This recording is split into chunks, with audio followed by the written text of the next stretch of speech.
Hello, fly babies. Hello, my patrons. Hello, my lions. It's me, your Flylady Kat, and I'm here today to give you peace in your life, control in your home, and help you to learn how to finally love yourself.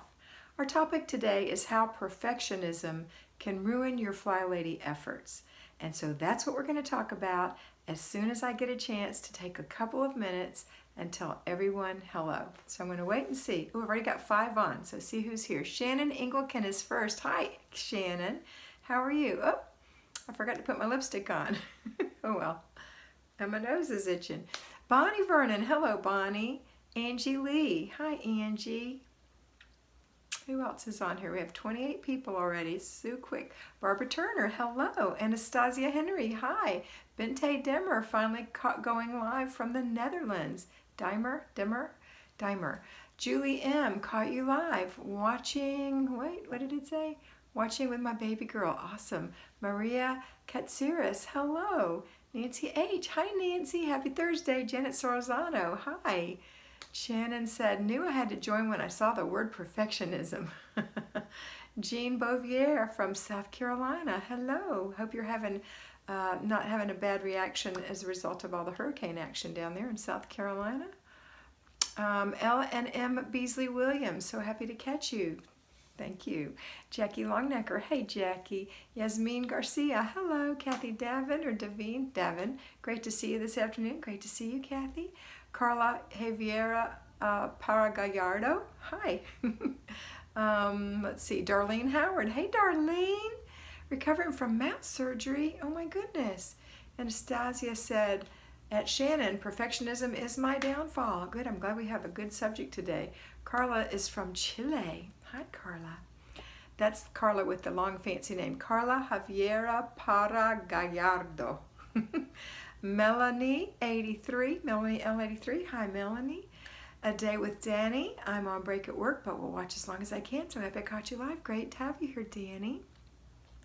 Bree Monahan has given me hearts and smiles. Monica Hernandez says hello. Doreen Ostgarten says hello from British Columbia. And Pat Fisher says, hey, Kat, good to see you. Okay, so we've taken about 2.5 minutes. Let's get into the meat of this, and that is how perfectionism can ruin your efforts in the Flylady system. Perfectionism is something that sounds like it would be good, doesn't it? Sounds like, oh, you're perfect. But the trouble is, no one's perfect. And when you try to be perfect, which tends to be what happens with most of my fly babies, there's this insistent feeling inside to be perfect is the be-all end-all and will solve everything. And actually, it just makes everything get more and more behind. I'll give you a great example of perfectionism. A mother went into her front yard to pull weeds, one of the fly babies. She went into her front yard to pull weeds. She got so involved in this little patch of weeds, being perfect, getting every little weed, that when her husband came home from work, he came in and he said, where's dinner? And she said, leave me alone, I'm pulling weeds. And she just had one little patch done because that perfectionism had driven her. That's an example of someone else. I'll give you my own personal example. I'm a seamstress. I can sew. And I remember making garments when I was younger. And my husband would say, hey, babe, isn't it about time for dinner? And the kids are getting cranky and all that. And I would be grumpy and say, leave me alone. I'm almost through. I got to get this zipper, or whatever. And if it wasn't perfect, I would take my seam ripper and rip it out and do it again and again, trying to get that perfect garment. So I know that this is a problem. Those are just 2 little examples. I know you all can give me examples of perfectionism. My mother is also a perfectionist. I have a daughter who is a perfectionist. My mother, however, is born organized and a perfectionist. So her home looks great. When she kept her house, it looked great, but she was still a perfectionist. And that really did have an underlying feeling of, I could never do it well enough for her. And she didn't want you to necessarily do it because you didn't do it well enough for her. So we want to get rid of that. I love my mother, but we want to get rid of that in ourselves. That's why we start with routines. Routines aren't about cleaning your house at all. Routines are about taking care of yourself. Yes, you're wiping out the sink. Yes, you're swishing the toilet bowl. Yes, you're emptying the dishwasher. Yes, you're doing your laundry. Yes, you're going through paper. Yes, you're doing the before bed routine. Yes, you're cleaning up after dinner. But these things are to give you a little bit of peace. These are not things that have to be done perfectly. Perfectionism is also a really judgy way to live with children. It's really difficult for children to live up to your standards when you have perfectionism in your life. But with the Flylady system, the second thing we step into is our basic weekly plan. And that's when we start doing some things, but they're still easy things or things that need to be done. Now, you have to balance your checkbook. That would require some good math, right? You have to, pay your bills. There are some things that you need to be good at. You don't have to be perfect, but you have to be pretty good at them, and that has to do with your money management.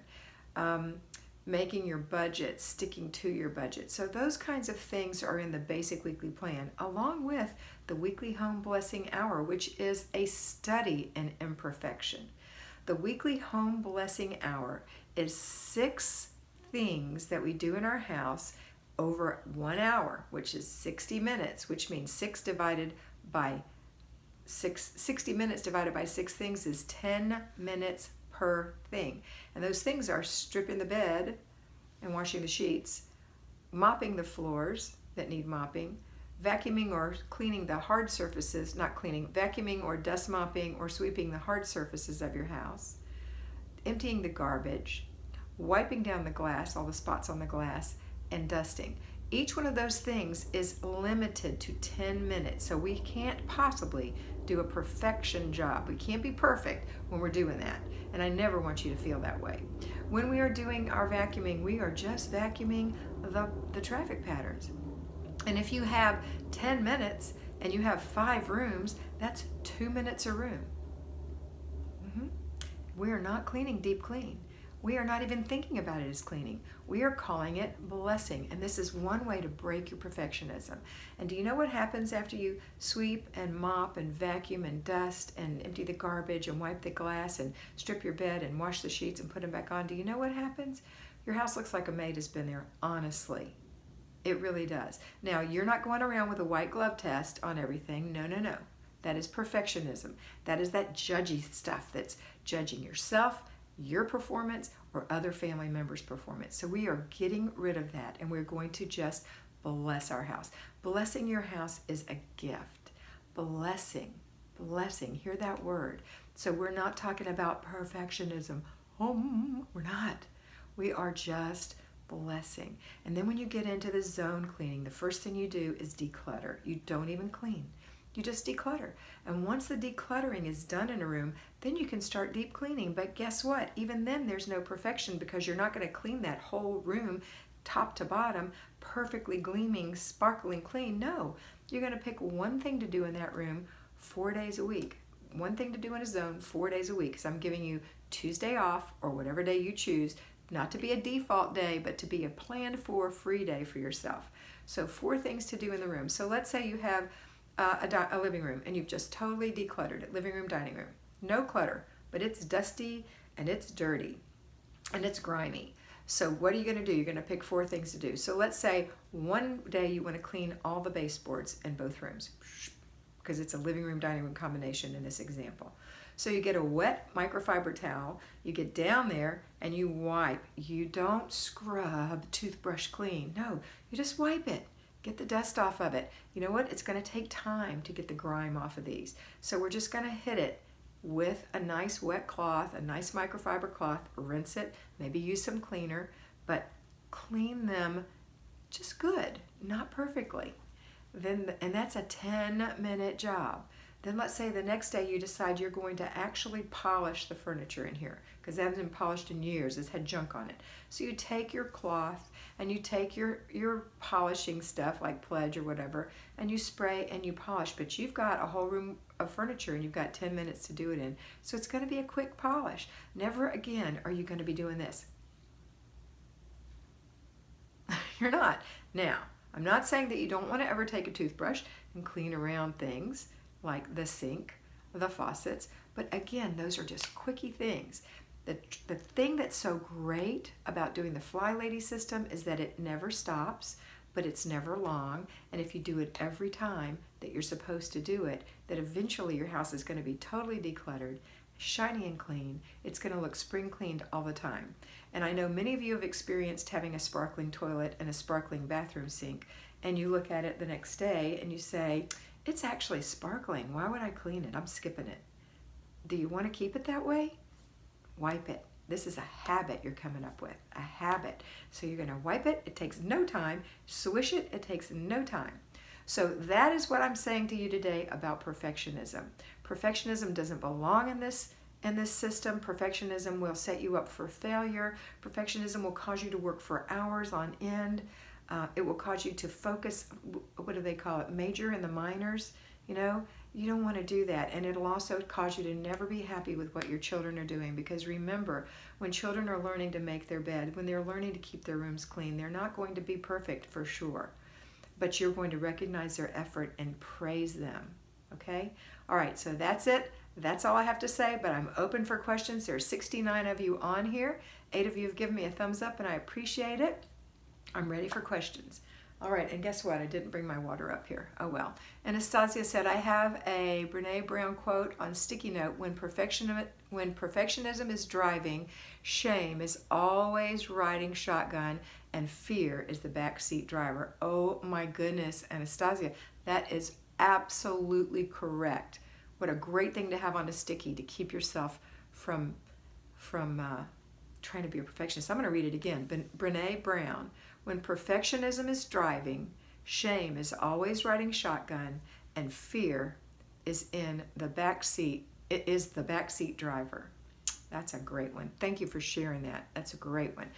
Thanks, Anastasia. Julie says, does everyone swish and swipe all bathrooms? I find I just do my master. Oh, yes, girl, you got to swish them all. I have 3. I have 2 bathrooms upstairs and 1 bathroom downstairs.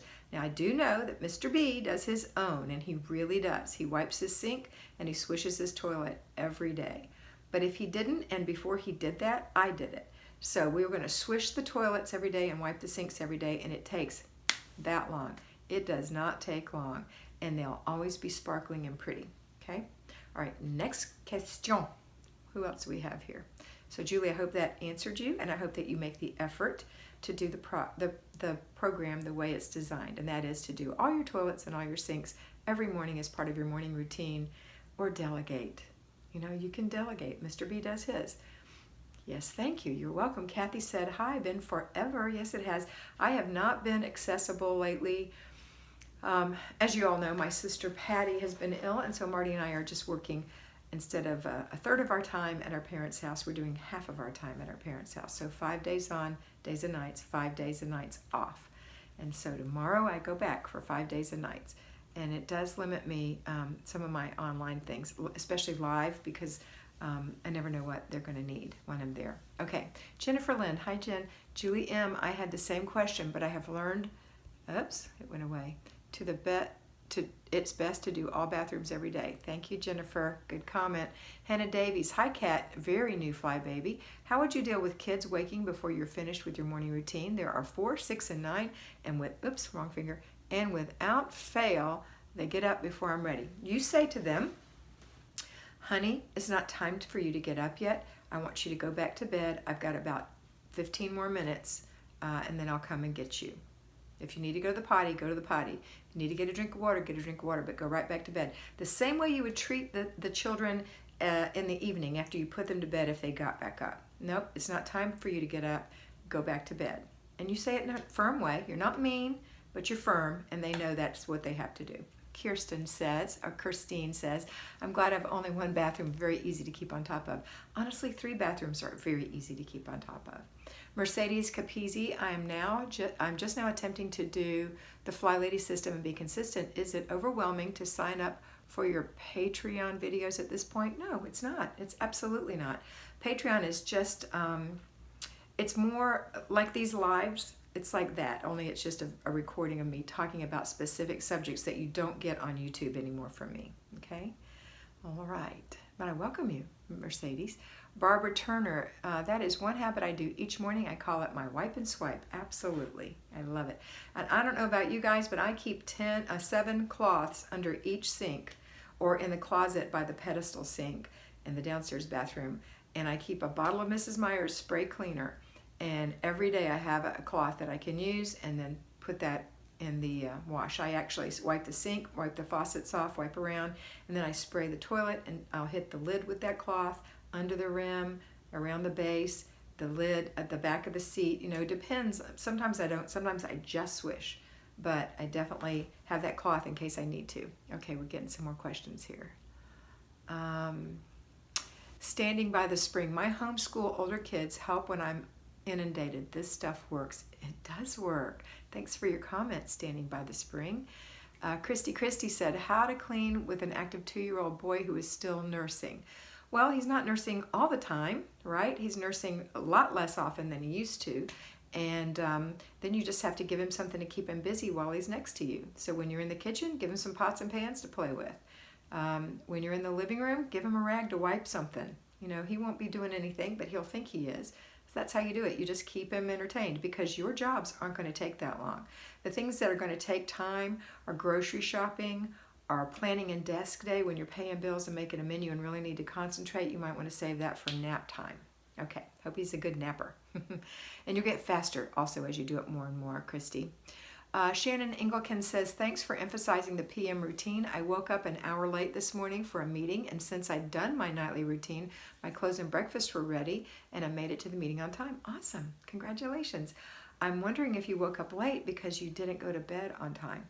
But it could be not, but I'm just wondering. Sometimes we wake up in the middle of the night and lose sleep that way. So I did that last night myself. Shannon. And Anastasia says, at Hannah, you can set a timer that they need to stay in your room until you're talking about the kids in the bed. My 3-year-old has a clock that lights up at 7:30, and he can play quietly or read until the clock lights up. I love it. Good hint. Christy said, I don't like to use the TV to keep him busy, but he only leaves me alone if the TV is on. Using the TV makes me feel like a bad mom. Other activities don't hold his attention as well. Why? Why does that make you feel like a bad mom? I mean, if you stuck him in front of the TV for hours on end, you know, then you might feel a little guilty about that. But if he's watching TV for 15 minutes while you declutter, what's that going to hurt? Let him watch a little half-hour kiddie show, a little educational kiddie show. Okay? All right. Christy said, also my son wakes up when I wake up, so it's hard for me to get an hour before he wakes up. You don't get an hour before he wakes up. You get 30 minutes before he wakes up. So if he's awake, then he has to stay in his bed. If he's in a crib, it's easier. But if he's not, then you have to tell him he gets back in bed, just like he does at night. I know it's not easy, but being a mother isn't easy. And discipline, which is what you're doing, is never easy, but it's so worth it. Okay. All right. Nancy, do you ever do windows when you do your zone? Absolutely not. I do not do windows unless it's sliding glass doors or French doors where the kids' little handprints have been or the dog's nose print.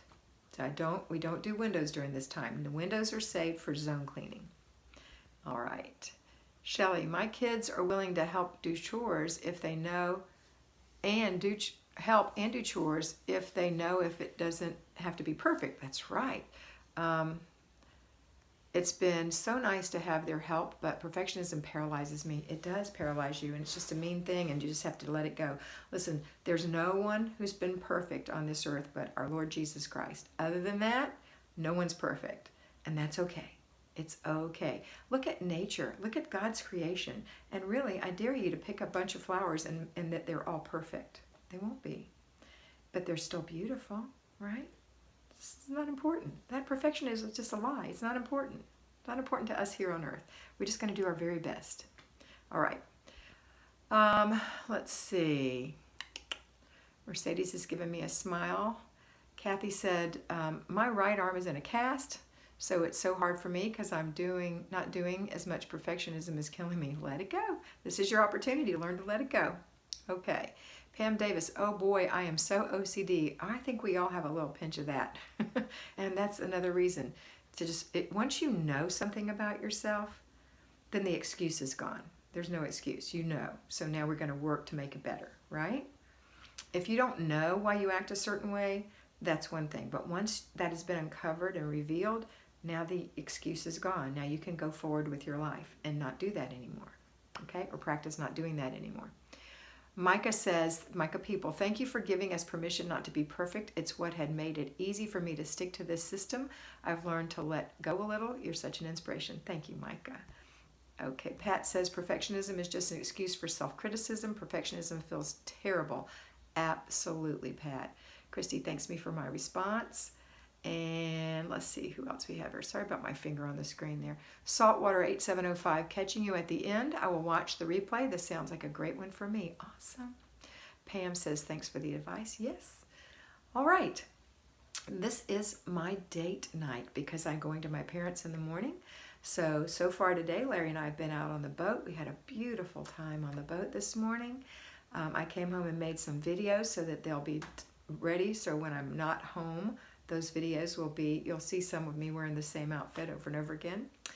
And we are about to go out to a very nice, well, it's not a very, it's a fish camp, but it's a nice fish camp, the Julington Creek Fish Camp. And it's such a delicious, I'm going to have shrimp and grits and I'm looking forward to it. So we're getting ready to leave and go do that. But I wanted to get one or two more questions in and then I'm going to go have fun with Mr. B. Okay, let's see.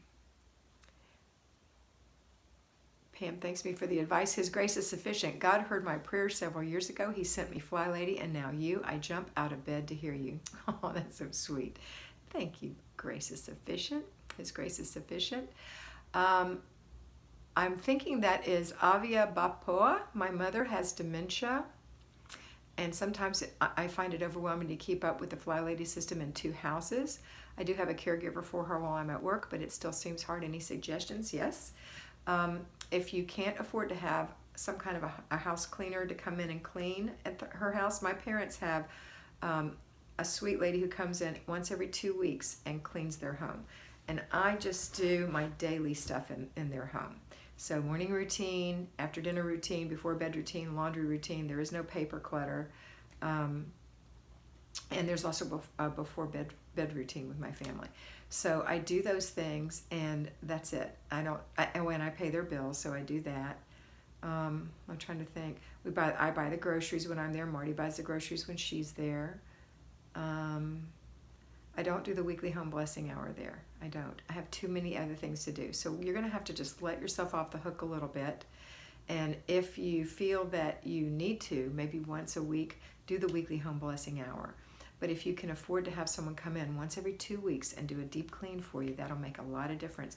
Keeping up 2 households is not impossible, but if you work a full job, you're asking a whole lot of yourself. So I would say, if you can't afford it, get someone. If you can't afford it, then just do the weekly home blessing hour. You're going to have to do all the basic weekly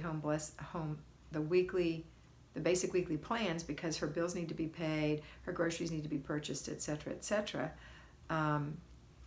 And then of course routines if you're not there at night, so I don't know, but she's going to need some kind of routine, or you can delegate some of that to the person who's her caregiver. Okay. All right, let's see if I've missed anything else. And God bless you, Avia, for that, taking care of your mother. That's good. Who has dementia. That's very difficult. Micah says his grace, she finds she's doing the same thing. Gail Buster, thanks, Kat. You have a great time. You're looking great. Thanks. Jackie Longnecker, so good to see you live. Have a great night. Hope your sister's well enough to start helping again soon. Pam Davis, I get the chasing rabbit habit. LOL. How can I focus?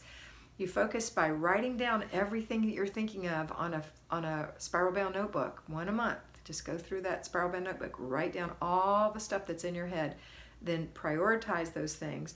Then put them in your planner. And then don't think about them again until it comes up in your planner. It will really help you to do a mind dump in that book. And then look at it and say, yep. Because a lot of times when you're not focused, it's because that 1 item or 3 items keep coming up over and over again. And it just seems like it's more than it really is. Okay? All right, let's see. Gail says, I'm learning to stop procrastinating until I can do things perfectly. That's right, because if you wait till you do it perfectly, you won't ever do it, right? You know, I used to have I had a thing about jewelry. I only wanted absolutely gorgeous jewelry, real jewelry or I didn't want jewelry at all. So guess what? I went years without jewelry. So see, you just cut your nose off to spite your face, as my mother would say. All right, Chrissy says, hey, I'm going to let you go. Avia says, thank you so much. You guys have a wonderful day. Always remember that you are beautiful. Bye.